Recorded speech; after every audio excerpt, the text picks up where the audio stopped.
Hey everybody, Real Estate Ninja here. I hope you're doing well. This is not the Economic Ninja channel. This is my secondary channel where I do totally different news, mainly about real estate, but other economic topics as well. And we're going to talk today about FHA loans and how they are absolutely collapsing. And this is going to take down Freddie and Fannie, in my opinion.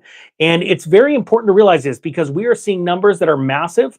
And a long time ago, I really talked on the main channel about how when you see numbers that are bad go from 7, 8, 9, and then move from single digits to double digit numbers, it's bad. And it starts to really affect the psychology of the investor or the retail investor or consumer. All right.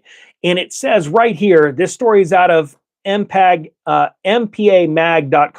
FHA delinquencies are up as layoffs hit post 2020 record. It says here the U.S. Labor market and housing sector are experiencing simultaneous pressures with rising job cuts and an increase in FHA mortgage delinquencies. Now, it says here that the layoffs, obviously in February, they saw a sharp increase, right? 172,000 layoffs, marking a staggering 245% increase from January alone, right? When we saw Trump come in, the end of January, then February, layoffs are starting, right?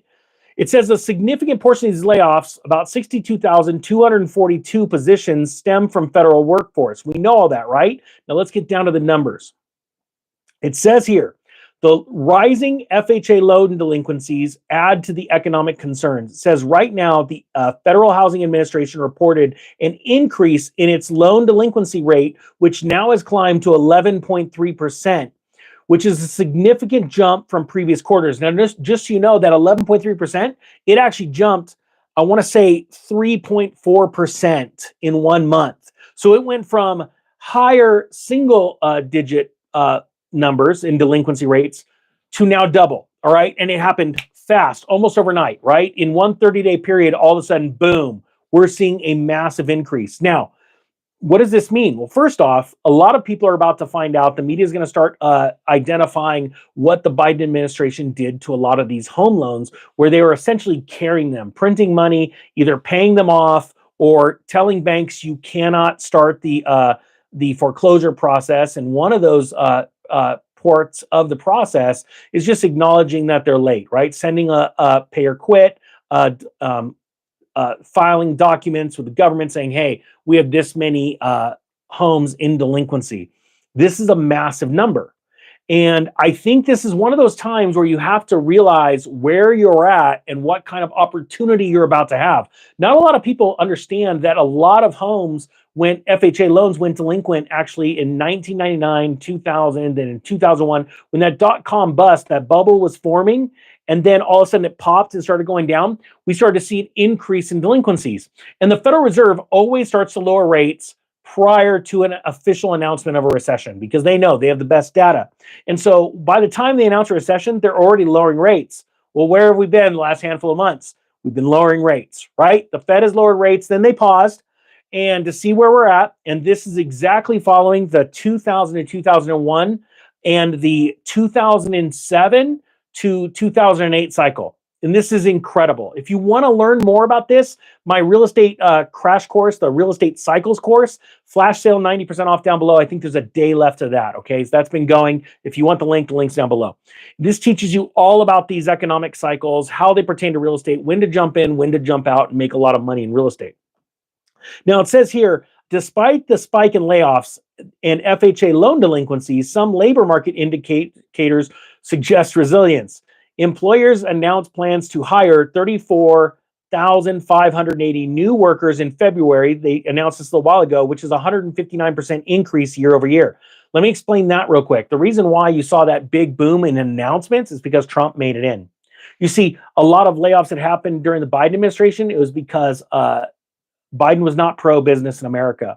And the truth is, a lot of outside companies, because they were hit in the face of looming tariffs, they said, hey, we're going to start investing money into this country, right? And so one way is not only for them to build factories here and employ people, but also to invest in companies in America. And then those companies start hiring people. All right. So this shouldn't be like some like out of the blue thing for us and go, all of a sudden everything in the economy is going to do well. It's absolutely not. Now it says right here, uh, initial unemployment claims remain relatively low, and the national employment rate stands at 4%. But we all know that the government's been lying to us for quite some time, where unemployment isn't, if you're unemployed for a certain amount of time, at a certain point, you just drop off the rolls. They just stop counting you. So the government's doing a pretty good job of deceiving a lot of people. I think official unemployment's a lot higher. And as Doge uncovers more and more fraud, you're going to find out how many people really are unemployed, because a lot of people just aren't claiming unemployment because they're being given checks to live off of, almost like bribes to stay quiet. I know that sounds crazy, but that's how I feel. Let me know if down below if you agree with that.